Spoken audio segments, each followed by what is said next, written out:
Hey there, welcome. So, have you ever been in a new city and just felt completely lost? Yeah, me too.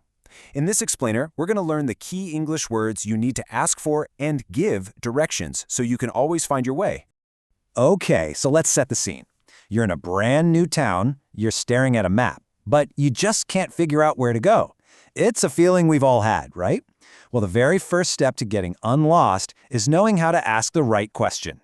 And here it is. This is the kind of question that starts everything. A simple, polite phrase like this one is your golden ticket to getting help just about anywhere. But, there are a few other ways you could ask this too. Let's check them out. So as you can see, you've got options. Could you please tell me? That one sounds a little more formal, And sorry to bother you is just super polite. Honestly, all of these are great choices. I'd say try saying them out loud right now just to get a feel for them. All right, so you've asked your question, but what happens next? Well, you have to actually understand the answer they give you. And to do that, we need to learn some special location words. Think of them like a little vocabulary map. Okay, the official name for these is prepositions of direction. Basically, they're like a map, but made of words. They tell you exactly where something is by showing you how it relates to something else. And that's absolutely key for understanding directions. First up, we've got between. So take a look here. The bank is between the grocery store and the bakery. What does that mean? It's just right in the middle.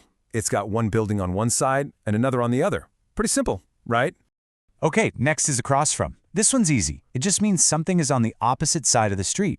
So, if you're standing at the library, all you have to do is look across the street, and boom, there's the bus stop. So, what about around the corner from? This phrase is all about movement. It means you have to go to the end of the block and then make a turn.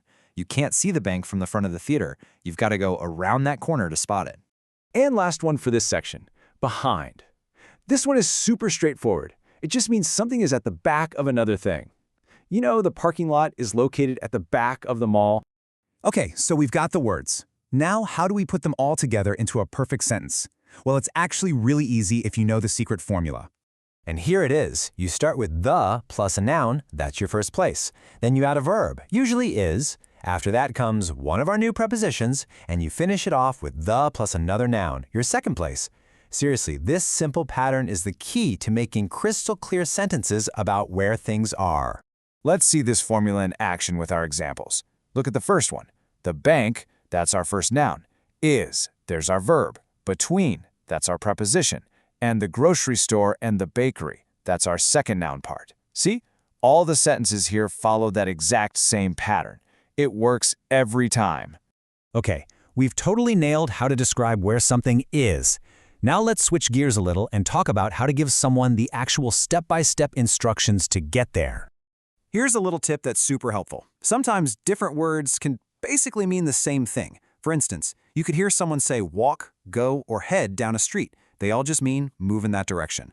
Same thing with turn right or make a right. You're going to hear both of those for sure. This is really how you build a little path with your words. It's all about steps. First, you walk 2 blocks up Main Street. Okay, got it. Then you turn right. And finally, you go 1 more block. Each instruction is 1 more step that gets you closer and closer to where you want to be. And here it is. This is a perfect example of how everything we've learned comes together. You've got your action verb, go up, and you've got your preposition, across from. Put them together and you get a complete, totally natural-sounding direction. Let's try another one, and this time, let's imagine we're using a map. When someone says, just head down 41st Avenue for about 5 minutes, you can almost picture yourself walking down that street, can't you? That's what good directions do. They tell a little story about the journey. Wow, we have covered a lot of ground today. We learned how to ask for directions. We picked up a bunch of new vocabulary. We found a secret sentence formula, and we talked about action verbs. So let's do a quick final review to lock it all in. All right, here's a handy little summary of all those prepositions we learned. We talked about between, across from, behind, and around the corner. Oh, and you'll see a new one here, kitty corner. That's a fun one. It just means something is diagonally across an intersection. This slide right here, this is a great one to bookmark for practice. Okay, now it's your turn to put it all into practice. Take a look at this map. How would you give directions to get from the hospital to the mall? Go ahead, use all the words and phrases we've learned today. Because now you totally have the tools to find your way no matter where you end up.